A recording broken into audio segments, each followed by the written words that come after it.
वो सुबह साधारण नहीं थी। आसमान शांत था, पर भीतर कुछ टूट रहा था। यीशु को क्रूस उठाकर गोलगोथा ले जाया जा रहा था। भारी कदम, झुका हुआ तन, हर सांस में दर्द, हर पल सहन। सैनिक उसके साथ थे। भीड़ पीछे चल रही थी। कुछ देख रहे थे, कुछ उपहास कर रहे थे। उसके सिर पर कांटों का मुकुट था।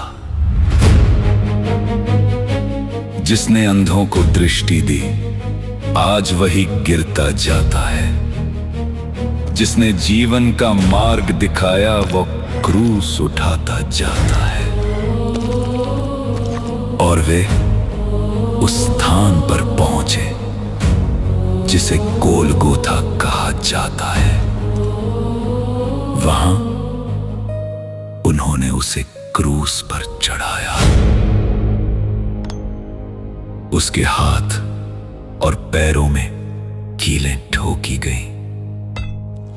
सैनिकों ने उसके वस्त्र आपस में बांट लिए। ऊपर लिखा था, ये यहूदियों का राजा है। क्रूस पर झूलता हुआ वो मौन खड़ा रहा। दर्द से भरा तन पर प्रेम अडिग रहा। लोग कहते रहे, दूसरों को बचाया, अपने आप को बचाए। हंसी के बीच, घृणा के बीच वो प्रेम ही देता रहा। तब यीशु ने कहा, पिता, इन्हें क्षमा कर, क्योंकि ये नहीं जानते ये क्या कर रहे हैं। क्षमा भी थी क्रूस के ऊपर, करुणा भी थी हर उस चोट पर। दोपहर से लेकर 3 बजे तक सारे देश में अंधकार छा गया। दिन में रात उतर आई, आकाश मौन हो गया। धरती भी जैसे उस पल में दुख से भर गया। और लगभग 3 बजे यीशु ने ऊंचे स्वर से पुकारा, पूरा हुआ।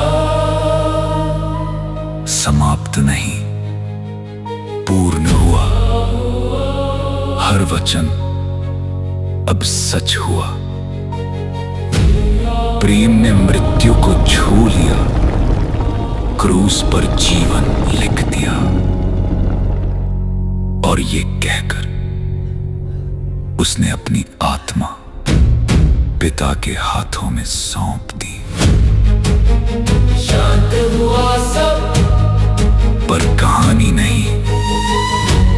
और इस प्रकार यीशु ने अपना जीवन दे दिया,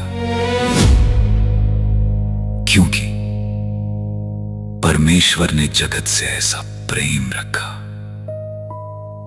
कि उसने अपना इकलौता पुत्र दे दिया, ताकि जो कोई उस पर विश्वास करे वह नाश ना हो, परंतु अनंत जीवन पाए।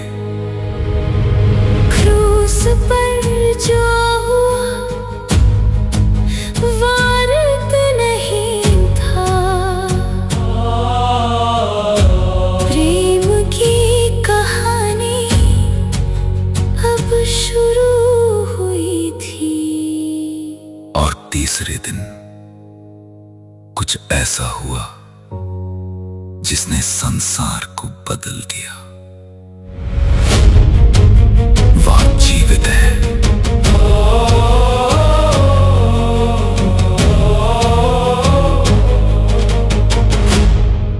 वह जीवित है।